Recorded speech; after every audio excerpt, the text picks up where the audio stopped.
لو كان كيما تاع المخزن هذه الفريق تاع المروك راح دومي فينال، راح الدومي فينال صح كاع على بالنا علاش راح الدومي فينال. كيفاش لحق الدومي فينال؟ كيفاش؟ راه لحقوه للدومي فينال الفريق هذا تاع ما يستاهلش الوصول ما يستاهلش باسكو علاه لو كان عنده مستوى نورمالمون في لاكوب دافريك تربح لي باسكو انت مونديالي. جازو 4 سنين. خوتي اهلا وسهلا ومرحبا بكم من جديد. خوتي خرج علينا واحد المفكر جزائري وقال بان وصول المنتخب المغربي لنصف نهائي كأس العالم بقطر كان مجرد مؤامرة. مفكر هذا مع راسو هاي، وقال لك بان منتخبات بحال منتخب اسبانيا ومنتخب البرتغال هو اللي خلى المغرب يتأهل. هاي هو زاد ناقض مع راسو وقال بأن إنجاز نصف النهائي ماشي كبير بل أقل من الفوز بكأس إفريقيا، وفي نفس الوقت كيرجع ويقول منتخب ضعيف. إذا كيفاش منتخب ضعيف يوصل نصف نهائي كأس العالم ويقسم منتخب كبير؟ حمقى هذا والله لا حمقى بالله. الحقيقة واضحة، المنتخب المغربي لكرة القدم دار إنجاز بشهادة العالم كامل بانضباط تكتيكي وبروح قتالية وبمستوى عالي. الملعب ماشي مؤامرة، ولكن كيبقى السؤال إن كان كل شي مؤامرة علاش عطاو كاس للمغرب حتى هو؟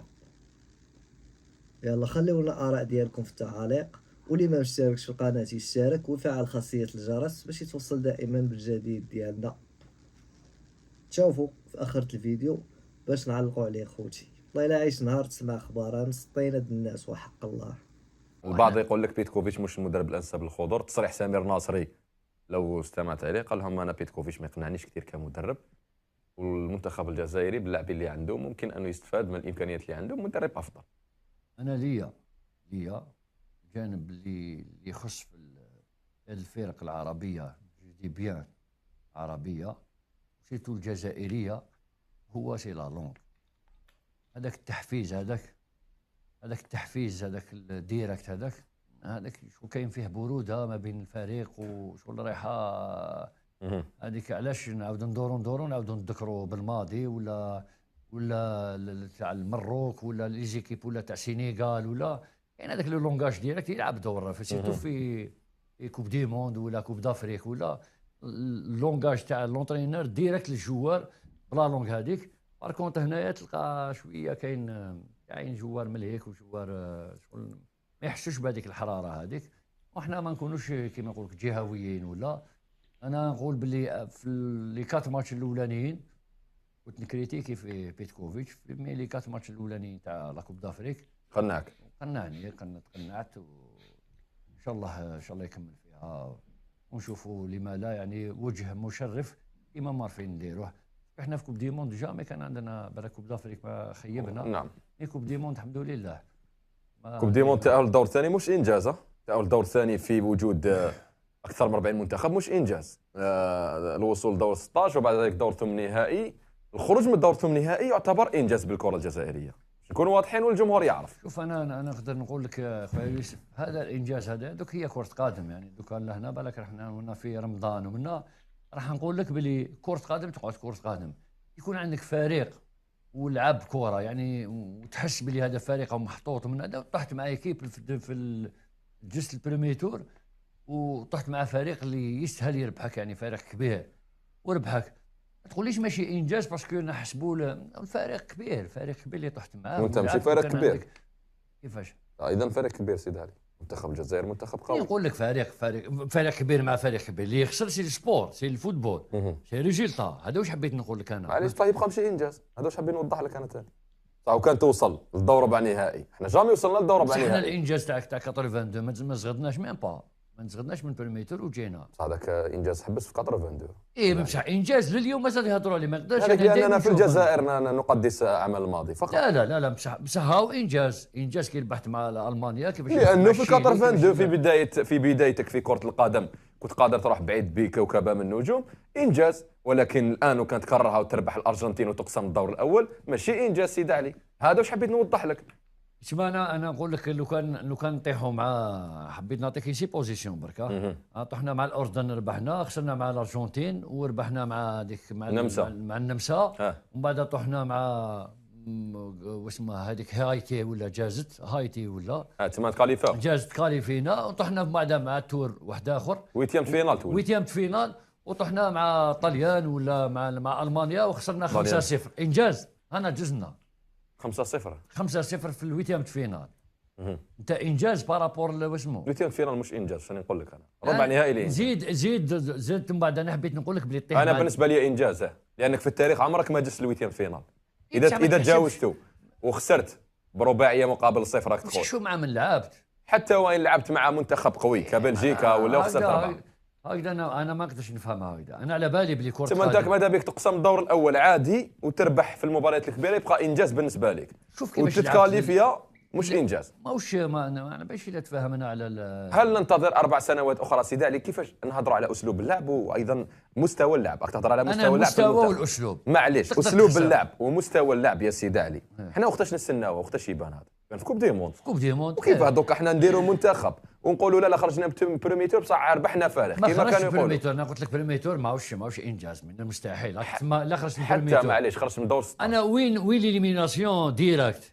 تقدر دير كرون ماتش وتخسر. معليش دير كرون ماتش على روحك. ولكن انت ما تقدرش تقول بانه انا راني دخلت التاريخ، لانه باش تدخل التاريخ كما دار فايداليوزيتش مع المنتخب الوطني الجزائري اهلنا للدور الثاني. عمرنا ما تاهلنا للدور الثاني مع حليزوش، اهلنا للدور الثاني. هذا انجاز يكتب في التاريخ ويكتب باحرف من ذهب لفايداليوزيتش. المقابله تاع المانيا ما راحش فيها كان قادر يجوزكم. ماشي المانيا دات اللي ربحتنا دات لا كوب دي موند. وتسمى احنا كنا ربحنا المانيا ندو كوب دي موند. ما فهمتنيش. ماشي جسمو هذه. واش حبيت نقول لك انا حبيت نقول لك خلي المستوى نقعدوا في المستوى. مستوى الا كان مشرف، المستوى تاع الفريق الوطني الا كان مشرف. احنا علاش ما زعفنا على في لاكوب دافريك؟ زعفنا على الماتش تاع المستوى ما كانش. وراه مستوى تاع نيجيريا. نقدروا نخسروا مع نيجيريا، ما نخسروش بصح ماشي بهذيك الطريقه. فهمتك. انا هذا واش حبيت نقول. يعني نقعد دوكاتيك لي ريزولتا ما تعرفش كيفاش يكونوا. مليح. انت كمناصر المنتخب وكناقد رياضي وكمحلل رياضي، التفكير تاعك جيد من باب انه ما تعملش ضغوطات على المنتخب. هذا واش حبيت نقول. هذه مليحه. بصح قد ما يكون عندك مستوى تروح به مستوى الفريق الوطني. ثم انت يهمك الاداء قبل النتيجه. انا يهمني. ولكن في الدورات المغلقه يتهم النتيجه. صح بالاداء تجي نتيجه. صح نزيدوا نقولوا ربحنا فريق ونستناو 4 سنوات اخرى سيدي علي. ما نقولكش انا ربحت فريق، ما نقولكش دوكاتي كان ندخل ماتش انا حبيت نقول لك باللي سيو ما نروحوش ما نتبعوش حاجه تاع الغيب كما يقولوا. فريق يكون عندك فريق محترم بريمي تور يلعب لي ماتش في لا لوجيك دي شوز. تقدر مع ارجنتين دير ماتش نيل ولا نقولوا هذا تخسر 1-0 ولا في ماتش في المستوى مقابل 2 اللي يجوزوا موراهم تربحهم. هذا مستوى انا عندي مع الارجنتين كيف يصير ماتش نيل ولا خسرت 1-0 ولا على حساب الماتش وتكون مديت مستوى شباب وتربح لي 2 ماتش لازم تربحهم الا عندك مستوى. انا نهضر لك على المستوى. نعم. تجوز كي تروح للدوزيام تور اذا طحت مع فريق محترم يا سيدي كيما انت ولا نقولوا حامل كاس العالم كاس العالم وتلاقى به مع البرازيل ولا ليك مستوى. يعني انت حبيت توصل باللي ماشي نهايه العالم كي تخسر مع فريق قوي. واش كانت نظرك؟ نعطيك واحد الحاجه. المستوى اللي نقيس به انا لو كان كيما تاع المخزن هذه الفريق تاع المروك راح دومي فينال.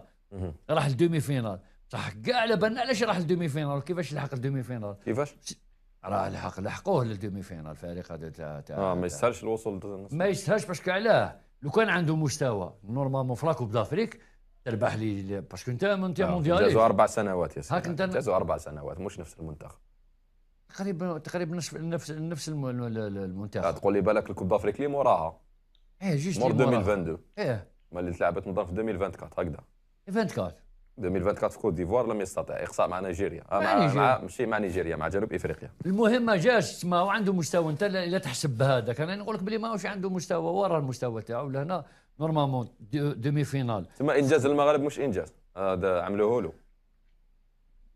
يعرفها العام الخاص بلي هذاك وجهه نظرك سيدي علي. ما نقدرش ما ندخلش فيها التفاصيل. انا قلت ما تدخلش فيها التفاصيل بصح كي نشوف فريق الحق في الدومي فينال ما يقدرش يدي كوب دافريك 50 سنه ما يقدرش يدي كوب دافريك. انا ماشي، انا ليا ماشي انجاز، ورا الانجاز انت راك في دارك ماكش قادر تربح، وين قدامك وين الفرق الضعف عليك كما راك تقول انت.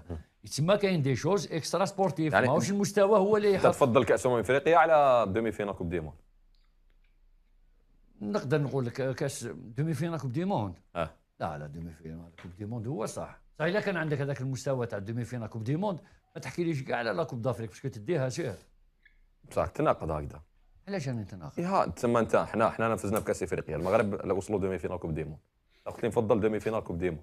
يعني نقول لك نفضل دومي فينال كوب دي موند بالمستوى، نهضر على المستوى، انا مازال ما خرجت من المستوى، انت تهضر على هما لعبوا باسلوب دفاعي المغاربه، نظن لعبوا باسلوب يشبه المنتخب الايطالي عندما فاز بكاس العالم. جامي الايطالي. نعم. على كل حال هذه كانت بين قوسين. قبل ان نختم العدد، حنا نتمنوا التوفيق للمنتخب الوطني الجزائري. ان شاء الله يكون فيها ان شاء الله فيها خير. هذا واش قال شيخنا الشيخ رابح سعدان، ان شاء الله فيها خير، حتى وان لم نفوز نربحوا فريق ان شاء الله. ولا غير صح خويا يوسف، يعني شغل الضغط ما نديروش لازم على بالك بلي هذا الضغط هذا، ولا غير حبيت نفتح قوس هكذا مع باش تفضل. شوفوا كاين ضغط رهيب من الجماهير والناس اللي ماشي تلعب بالون على الناس اللي تلعب، الضغط كبير في لي زيكيب صغار، في لي زيكيب في البطوله الوطنيه، الناس ولا تخاف تشوف خلاص ريزولتا محطوطه عند الباب. ثم خلوا المنتخب الوطني يدخل من دون ضغوطات وان شاء الله يجي النتيجه. خليوا المنتخب الوطني، نقول لهم بون المنتخب الوطني كي كان الناس كانت تنتقد فيه كي كان واسمو بالماضي امور بالماضي راهم مخليينه كما يقولوا. انا واش حبيت نقول لك اللي خلينا نشوفوا احنا المستوى تاع الفريق الوطني، جبتوا له اونترينور عنده 2 زون او داخل في لا 3 اني، دار في دوره مغلقه، لعب لي كاليفيكاسيون، يعني واجد اللاعبين هم كاينين واضحه سيدي. نعم مازال نشوفوا واش يقدر يدير ان شاء الله. نتمنوا التوفيق ان شاء الله الفريق الوطني. خوتي اهلا وسهلا ومرحبا بكم من جديد. خوتي وصلنا لاخر ساعه فيديو، اللي ما مشتركش في القناه يشترك ويفعل خاصيه الجرس باش يتوصل دائما بالجديد ديالنا. ولا عجبك الفيديو ما تنساوش تخليونا الاراء ديالكم في التعليق لانها كتهمنا وكتحفزنا نبقاو ديما نجيبوا لكم فيديوهات جداد. وبهذا نكون وصلنا لاخر تاع الفيديو، وغادي نقول لكم خوتي تهلاو ونتشافوا في شي فيديو قادم ان شاء الله.